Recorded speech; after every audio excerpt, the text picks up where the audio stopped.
one back over the top just a little bit, Ted, if you're going to pick it up there. That's it. That's it.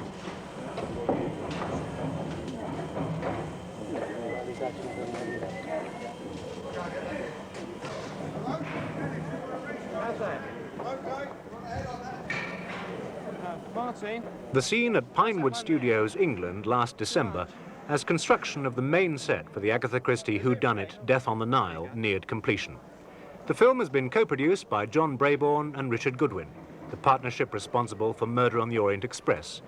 And once again it boasts a distinguished cast, including Peter Ustinov as Hercule Poirot, Mia Farrow, David Niven and Bette Davis.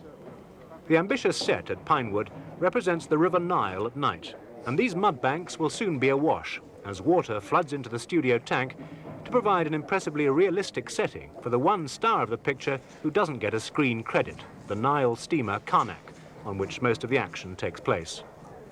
The Karnak at Pinewood Studios is a replica of an old paddle steamer that the filmmakers found in Cairo, and it's been meticulously recreated by the production team. As the carpenters transformed the designer's plans into a physical reality, fitting props and securing rivets, and the first coat of paint was applied to the interiors, John Brabourne talked about the making of Death on the Nile. You've probably seen it already in the film, yes. Have you had any dealings with Agatha Christie herself, either on Murder on the Orient Express or this one? Yes, at the time of when we first thought of making Murder on the Orient Express, she was still alive. This was 4 years ago, 5 years ago. And I approached her and asked her about it. She wasn't too keen to start with because she's had, on the whole, a very unhappy time with the film companies who made previous films of her books, particularly the Hercule Poirot books, and she wasn't too keen to start with. And in fact, our conversation went on for 18 months, 2 years, before eventually we persuaded her to let us have the rights of Murder on the Orient Express. She's a fairly tough negotiator, was she? Well, not so much negotiator, but she wanted to be sure that she got to know the people who were going to make the film now about her books. Did she see Poirot, I wonder, as in terms of any particular actor? No. No, she thought he was a very difficult person to portray on the screen, because everybody, and rightly, in fact, everybody had a sort of their own idea. She had hers, and I don't think anybody had exactly come up to it. She was very, very, unfortunate she never saw Peter Ustinov, obviously, but she was very, very thrilled by Albert Finney's performance. Obviously, Peter Ustinov's performance is going to be quite different. Do you think that's going to be at all unsettling for an audience? No, not at all. I think if we tried to find somebody who would do it the same way as Albert Finney, that would have been a mistake. And luckily, you know, this is a totally different performance, you say. The book gives nothing at all to go on. I mean, it just says, Poirot, he's a little man of comical appearance with immense black moustaches. What sort of figure do you see him as? A rather larger man with a rather solemn black moustache, well cultivated. Well, I don't take that very seriously, because I read the portion of her own autobiography now where she talks about having conceived Poirot, and it was all done by a process of elimination. She wanted to have somebody as distinctive as Sherlock Holmes, but he couldn't be a tall, thin man, so it had to be a small, more orotund character, and she thought she'd make him French in order to get right out of Sherlock Holmes's hair, but then thought that was too obvious, and so made him Belgian, which is another compromise. So as somebody who is really the result of a series of compromises, I feel quite free to make a third one, or a fourth, or a 16th, or a 29th compromise, and play it according to my own shape, without any regard for his height in the book, or his domed head, or his little grey cells. What about his accent? Since he's Belgian, do you give us a Belgian Poirot? No, I give you a French one, because I think most Belgians like to speak French in a very French way, but get very hurt if you think they're French. That's a complex which France produces on the Swiss as well, and on the Canadians, in fact. And I think he speaks French with the elegance which his moustache decrees. You can't speak with a regional accent if you've got a moustache as thin and pointed and twisted as mine. It's like wrought iron, I like to think. Did Agatha Christie make any stipulations at all as to the film treatment of her stories? None at all. She sent me a copy of the play which she wrote of Death on the Nile, which she'd written out Poirot completely. On the stage, he doesn't appear in the play at all. Well, I keep on appearing down here in order to see what's going on, because I can't quite remember myself what the storyline is. It's extremely complicated. It's a group of passengers on a... I mean, it's always roughly the same formula with her, in which it's constructed like a law case already. I mean, it's already really in court. And in Orient Express, it was people on a train who were all had some reason to do away with someone. Here we're all on a boat with some reason to do away with someone. It's a little more comfortable here because a boat tends to be wider than a train. Different gauge altogether. And I told John Guillermin, the director, that it's his first big horizontal picture. He's done King Kong and Towering Inferno, which were big vertical pictures, and now he's got 5 corpses, I think I've given it away now, and a flat-bottomed boat on the Nile. David Niven, I hate to interrupt a gentleman during the holy hour reading his newspaper, but is there any good news? Well, this paper I found on the set. We're now making Death on the Nile, you know, which is a 1932 dated movie, and this is a 1932 dated newspaper. This is The Observer. And I just see right here, we're looking up travel. Wait a minute, I found, here we are. Christmas cruise, Morocco, Spain, Portugal, 12 days, 12 guineas. And here's another one, which I just spotted.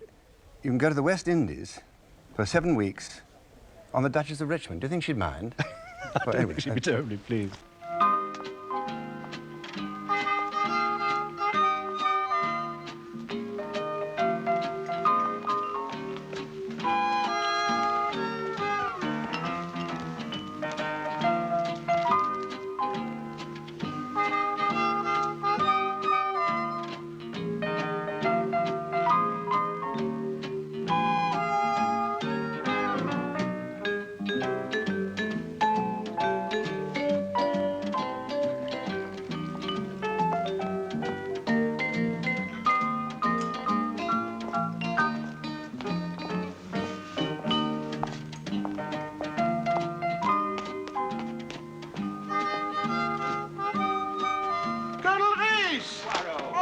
Enchanted to see you. Oh, my old friend, how capital, how capital. Yes. Oh, I haven't clapped eyes on you since, that strange affair of the decapitated clergyman. Yes, yes.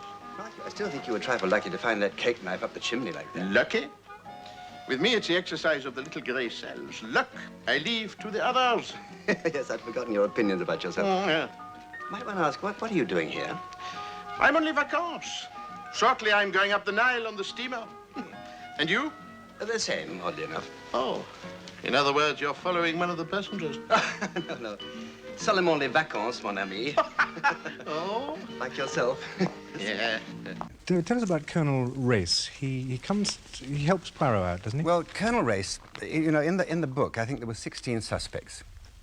And I think in our movie there are 9. They've cut out a lot of suspects. And Race in the book was a sort of red herring. I think he was chasing another villain or something. So he'd been sabotaged out of one and put into the other in some strange way. Yes, he goes along with Poirot all the time. But whether he's a suspect or not, we have to leave to the buyers. You do an Agatha Christie. And among the baker's dozen of passengers on the Karnak is Jim Ferguson, and on the Pinewood set, actor John Finch explained his character. Idealist, postgraduate, and the one thing which is never clear actually in the screenplay is what he's doing on a boat, because he's very, very poor and enormously resentful of all these very wealthy people. So we've decided that he's been given a bursary or something like that, you know, and he's travelling the Nile, but he has the same cabins as the other people, including the wealthiest woman in the world, of course. But he's just exceptionally irritated, you know, by money. And we figure he's on his way to the Spanish Civil War, you know, being the date being 1930. That's how he's going to end up. When you say we figure that, there's not very much for you to build a character on, is there? No, very little. The only really solid, I mean, there are marvellous cameo parts, but the only really solid character is Poirot, because Agatha Christie built him up over a series of novels, you know. So how do you cope with the slightness of the character in that sense? Well, you don't. I mean, it would be unfair to say you resort to tricks, but in fact, you go back into all the things you learnt in the theatre. This chair is free, eh? In this world, comrade, nothing's free. Bitte? Oh, forget it. Sit down. Thank you. You are reading Das Kapital. Never travel without it. Oh. Dr. Ludwig Bessner of the Bessner Institute, Zurich. Jim Ferguson, citizen of the world. You are on holiday, perhaps, huh? No. I am observing the decline of the capitalist system, my friend. Oh, indeed. Well, you've got a good specimen there, huh? The young Kaugumi heiress. That parasite. You don't approve? She makes me sick. In any decent society. But you have, in a sense, cornered the market in whodunits, not thrillers, but whodunits. Why did people not latch on to that years ago, I wonder? Well, years ago, of course, they used to make them, and then for a very long time they didn't. And then we had this, well, matter of fact, about 7 years ago, when we first discussed making Orient Express, then something arose, we made another picture, and then we both, Richard Goodwin and I, felt the time had come to do a whodunit. And, well, that was an enormous success. So obviously we'd like to do another one, because we think they are good stories, I mean, fantastic stories in themselves. But I don't think there are a great many of them, because it depends on the setting. You need a fairly exotic location, not the home county. You need something, yes, exactly. I mean, you need something, what's different about each of these is where it's set, and the cast, and of course the stories are different. But basically, Agatha Christie whodunits are a set of people, all in an enclosed place where they can't get away, either in a country home where they're snowed up, or, you know, in a train where they're all cut up, or a boat on the Nile. And therefore the settings are of enormous importance.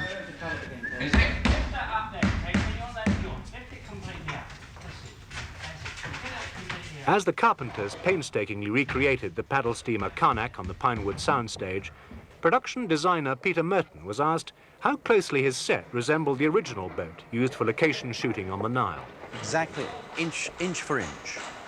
In this stage here, we've had to leave about 13 feet off the bows because we couldn't get it in the stage. But everything else is exactly as it is. And the only thing missing, of course, is the water. Well, that'll be added in a few days now. You're actually standing in the tank now. So this floor has been specially built over the studio floor? That's right. It's a bitumen floor that is going to hold about 12 inches of water, into which we can put waves, ripples, foam, currents, plopping fish if we had to, perhaps. Now, how much trouble have you gone to get the banks right, the banks of the Nile? Well, we do it all from pictures, and I was there for 7 or 8 weeks, so that one gets to know them very well. And these are all banks which, although they look rather flat, are in fact banks which is the sediment left on the Nile from its recurring floods, which nowadays are left there because the high dam has cut down all flooding, so you're left with this high, muddy bank, which is fairly easy to reproduce. I love big sets because they're easier to work on because you've got more room to move. They don't get hot either. Also, I was a technician for years and years before I was an actor, and I was a carpenter and electrician and whatever, and I worked not on film studios, but on the stage, building sets as big as this. And this one is exceptionally beautifully built, very, very meticulously done. Does it help you? Oh, yeah. Yeah, the props have got to be right and the set's right, and you feel at home. And it's very difficult to feel at home in front of a camera, but if you've got something which is as solid and as real as this particular boat, it helps you, you know, to work. Well, now, looking at the cyclorama, it's quite clearly a night scene. The stars are out. I'm bound to ask, why build this at all? Why not shoot it all in Egypt? Well, night shooting has its peculiarities. You have to have many lights. Although you're shooting at night, you have to have many lights which, in the middle of the Nile, you've got nowhere to put apart from moving boats, and then your lamps would be moving up and down, not in rhythm with a boat. So it's the only way of doing it, if you're on a scene of this sort, is to recreate it. No crocodiles on the Nile these days, I hope, are there? Not these days. Well, we hope not, because although not many of us fell in, one or two did, but they were all right. I mean, the biggest problem of all was communications. My co-producer, Richard Goodwin, you know, he was out there all the time, and I was back here for most of the time, and it really wasn't possible for me to leave and go out there because somebody had to be here. to try and deal with some of the problems as they arose, because there was no telephone. And really, the mind boggles me if I had been told that I was going to ever sit around making a picture of this size, a 5-week location in thousands of miles away without a telephone, I would have said it was impossible. We had to talk on the telex, which is a very different thing.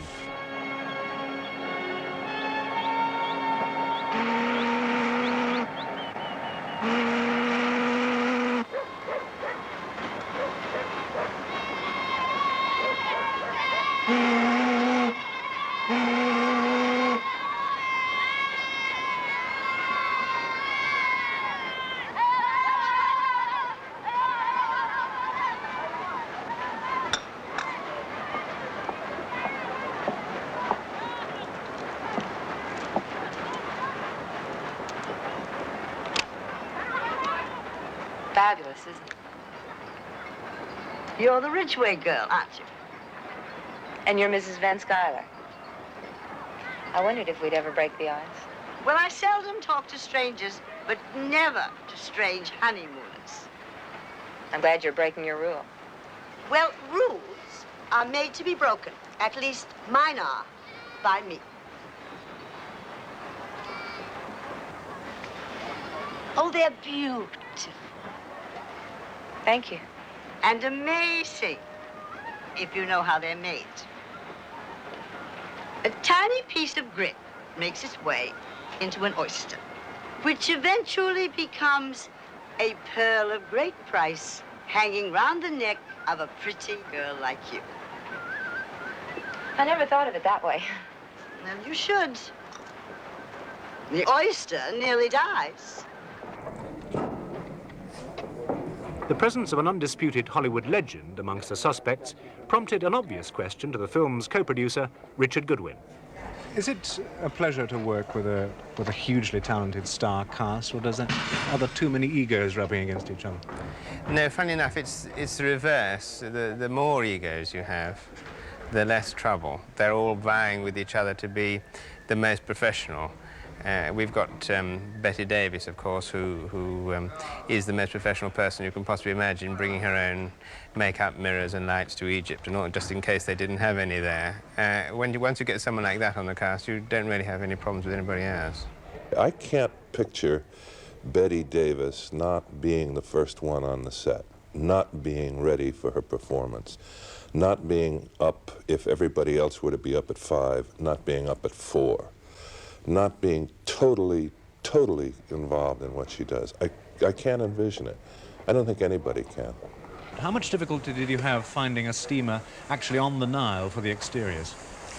Well, we had to really start finding out who actually operated the boats first of all, which were governed down, it came down to about 3 or 4 companies. And we had to find the ones which were available, because these boats have several 100,000 people a year going up and down the Nile.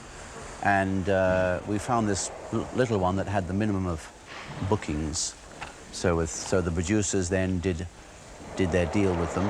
And we found this one in Cairo, sitting by the banks, waiting for its next season to start, and there we were.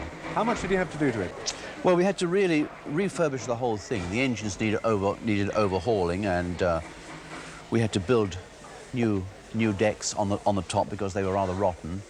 And we built a new gantry around the front of it so that it would suit our action, because we had people walking right along the deck rather than just halfway along, because the original boat just had a gantry up to halfway and then nothing in front here. So we had to recreate that. And what about the exterior look of it? Well, that is exactly as it was, as we hope, in 1930. We spent 3 or 4 days totally measuring the thing and taking thousands of pictures so that we could come back here and the draftsman could then recreate it rivet for rivet. And how much detail were those photographs? Oh, we came up to taking pictures of door vents 2 or 3 inches away, so that they were really big size, so we could then copy them or find ship's chandlers in England that would have this sort of gear in what business. What sort of period was the boat you were looking for, the boat of the story? Well, anything prior to 1930 would have done us, but obviously the older the boat was, the more character it had. And this one was built in 1901, built in Scotland, in fact. The engines came from a yard in East Scotland, and they all worked with a bit of help from us. So again, we were raring to go then.